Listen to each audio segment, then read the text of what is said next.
Well, here we are, the end of 2022, and we've had over 10 million cases of COVID.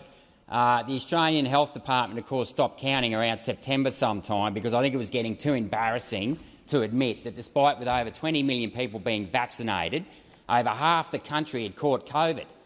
Whatever happened to protecting you? Whatever happened to protecting you? But we don't want to talk about that anymore. We'll just pull it off the website and not discuss it. We'll not discuss it. And then we've got the excess deaths that Senator Babbitt talked about before.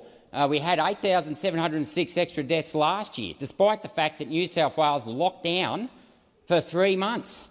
So in theory, the deaths should have been lower, like they were in 2020. But let's not count 2021 in the ABS figures, or sorry, 2020 they're not counting. Let's pretend nothing happened there. Almost 140,000 jab injuries. More than all the injuries reported from vaccines since 1971. More than all the injuries put together. You've got an injury rate that's 3 times higher, and yet the TGA don't want to look at the signal. The whole point of having a database where doctors report these injuries, where they tick the box suspected, and as the doctors say, they don't fill these forms out because they don't have the spare time. They don't have a lazy 20 or 30 minutes sitting around filling these forms out if someone fell off a bike. No, they're ticking these boxes because they believe that the vaccine caused the injury that they are reporting. And yet the TGA want to pretend that there's nothing to see here. And why wouldn't they? Because Professor Skerritt is head of an organisation that is funded by Big Pharma. That is funded by Big Pharma. Now, if you want to talk about a conflict of interest, that's it. That's it. And these guys have no idea what they are talking about. I asked Professor Brendan Murphy, who was the Chief Health Officer at the time, whether or not he'd actually read the non-clinical report into the Pfizer vaccine. Guess what? He hadn't read it. Despite that, he'd been saying for the last a couple of days earlier that the spike protein wasn't in the blood. Well, had he read the report, he would have known that they never even tested the spike protein. And they would have also known that when they did the animal trials, that the report said there was no difference in lung inflammation between the placebo group and the vaccinated group after 9 days. There was not one skerrick of evidence that showed that that vaccine was effective. But did anyone in this chamber right here, right now, actually read that report? I bet you not. But you all went out there and said it was safe and effective where you didn't have a clue what you were talking about. And shame on you, because the law in this country, in the Australian Immunisation Register, says you cannot be coerced into taking a vaccine, number one, and number two is that you need to be properly informed about what is in the vaccine. Now, you've got to dig very far to get to the bottom of this stuff, but that spike protein in the vaccine isn't even the same as the spike protein in the virus. No. They've actually changed one of the nucleotides, and they've actually got a synthetic gene in the vaccine. They've added 70 adenine nucleotides to the poly-A tail, which is designed to make it last longer. It's designed to last longer.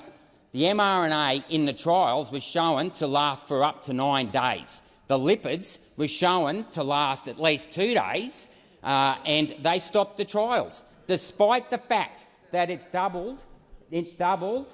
Yeah, listen to this, Senator Hanson-Young. Despite the fact that the concentration of the lipids that are cationic were doubled in the ovaries from day 1 to day 2. You know what they did? They stopped the trial. They stopped the trial and they went and told everyone that it just stays at the site of injection. Well, that was a blatant lie. If you want to talk about misinformation, go and check out page 44 of the Pfizer non-clinical trial report. It was released on the TGA FIO disclosure log 239-6. I've read it numerous times. And guess what? You should also read the top paragraph of page 8 that says that the study suggests that the spike protein can be either inserted into the membrane or secreted from the cell. Now, what does that tell you? I'll tell you what that tells you. It tells you that rather than actually killing the actual pathogen, which is what a normal vaccine would have done, this particular vaccine goes inside your cell, takes over the reproduction, the ribosomes, which is what produces the protein, and then starts producing more of the toxic substance. That is not the name of the game. You would want to actually kill the virus. You do not want to reproduce it. And of course, Brendan Murphy, the Chief Health Officer, claims that there's nothing to worry about. He never read the document. And then we've got Professor Kelly. Of course, he came out and made the bold statement that it stops transmission. Well, he was lying, because the FDA came out in December 20 and said that there was no evidence that the vaccine stopped transmission. And when I pressed him on it, there's no trials to show that there's any IgA in the mucosal system. Okay, you don't have to take my word for it. Go and speak to Robert Clancy, Australia's foremost immunologist and vaccinologist. Okay, he's retired. You can trust this guy. He's not on the take from Big Pharma or the big universities that aren't actually interested in research. They're just interested in lining their own pockets. And then, of course, we've got the vaccine injury scheme, which is just a joke. And today and last night and day after day for the last 15 months, I get contacted by people who have had their lives destroyed by this vaccine, a vaccine that the government said was safe and effective. And if that isn't bad enough, that these people, and I'm looking at you people in this chamber here today, didn't read the documents, that took over someone else's body because it suited your narrative, your command and control narrative, you showed no humanity. No humanity. There are people out there that have not only injured, they have lost their jobs and they cannot get medical support to help them. There are husbands and wives of injured couples who've had to quit their jobs to stay home and look after those people who are being injured, are in incredible amount of pain. And the fact that you're interjecting Senator Hanson-Young just goes to show the type of person you are. How dare you come into this chamber? How dare you come into this chamber and start mocking the vaccine injured? Senator Waters, your point of order. Senator Rennick, please sit down. Order. Senator Waters. Point of order, reflecting on another senator as well as being odious and tedious. Not the second part. Senator Rennick, just withdraw it to the extent that you made an adverse inference.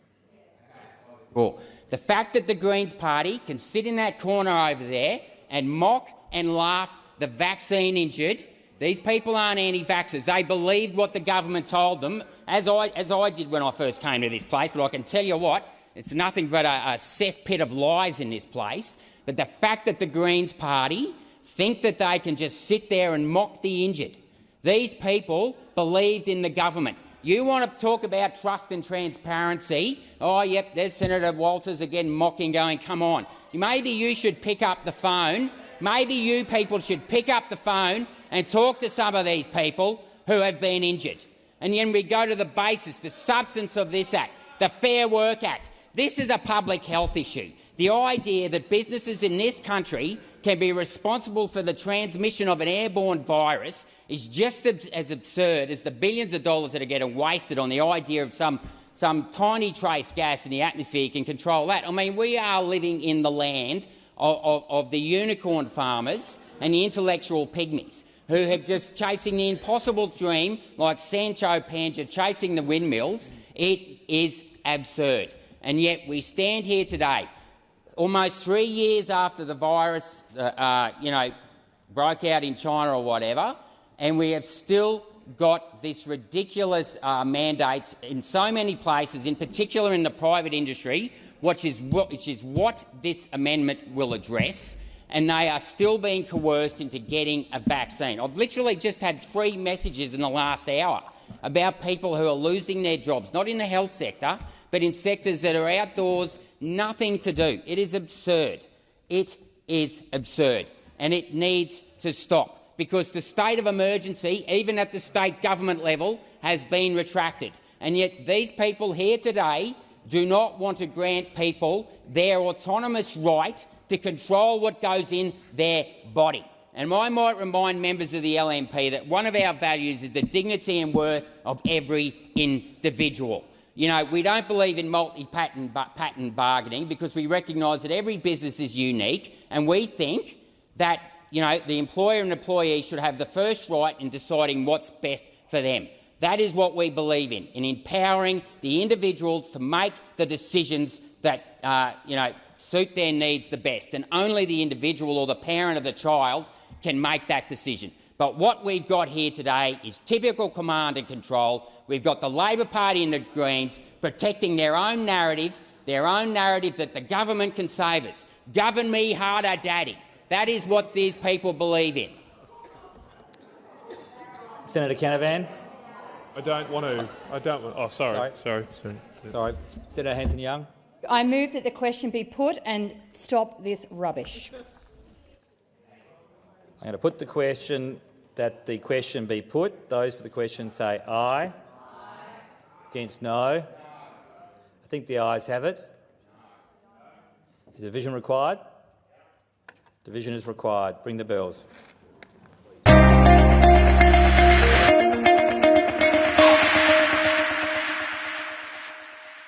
Authorised G. Rennick, LNP Chermside.